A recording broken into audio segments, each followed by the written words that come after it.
दुनिया की तारीख में बेशुमार बादशाह गुजरे, ऐसे बादशाह जिनके तख्त सोने के थे, जिनके लश्कर नाकाबिले शिकस्त थे।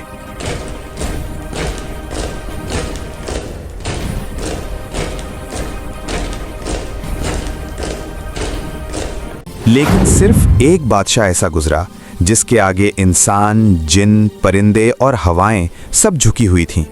वो बादशाह अल्लाह का नबी था, हजरत सुलेमान अलैहिस्सलाम।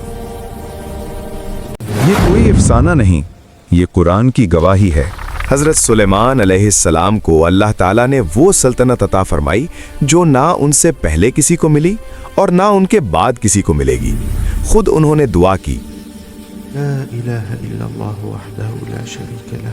ये दुआ कबूल हुई, मगर ये बादशाही सिर्फ ताकत का नाम नहीं थी, बल्कि अदल, शुक्र और इताअत का नमूना थी।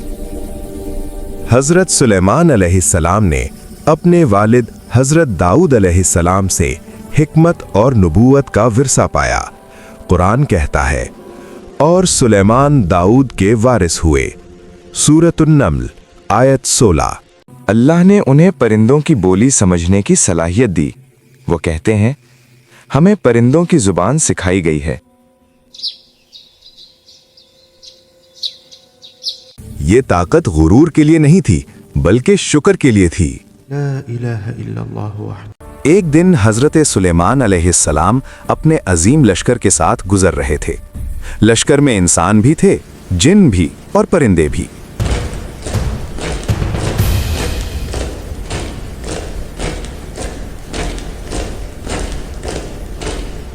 अचानक चींटियों की एक बस्ती आई। एक चींटी ने कहा, ए चूंटियों, अपने बिलों में दाखिल हो जाओ कि कहीं सुलेमान और उनके लश्कर तुम्हें कुचल न दें और वो बेखबर हों। ये सुनकर हजरत सुलेमान अलैहिस्सलाम मुस्कुरा दिए और फौरन अल्लाह का शुक्र अदा किया। ये था एक नबी बादशाह का दिल। अल्लाह ने उनके लिए हवाओं को मुसख्खर कर दिया। हवा 1 महीने का सफर 1 दिन में तय करती। जिन उनके हुक्म से महल, कले और इबादत गाहें बनाते। जो नाफरमानी करता वो सजा पाता। लेकिन इस अजीम सल्तनत का सबसे हैरानकुन वाकया मलिका सबा बिल्कीस का है। हजरत सुलेमान अलैहिस्सलाम ने हुदहुद परिंदे के जरिए एक ऐसी कौम का पता चलाया जो सूरज को सजदा करती थी। उन्होंने मलका को खत भेजा जिसमें सिर्फ एक पैगाम था, मेरे मुकाबले में सरकशी न करो और फर्मा बरदार बनकर मेरे पास आ जाओ। अन-नम्ल 31। ये खत ताकत की धमकी नहीं था, बल्कि तौहीद की दावत थी।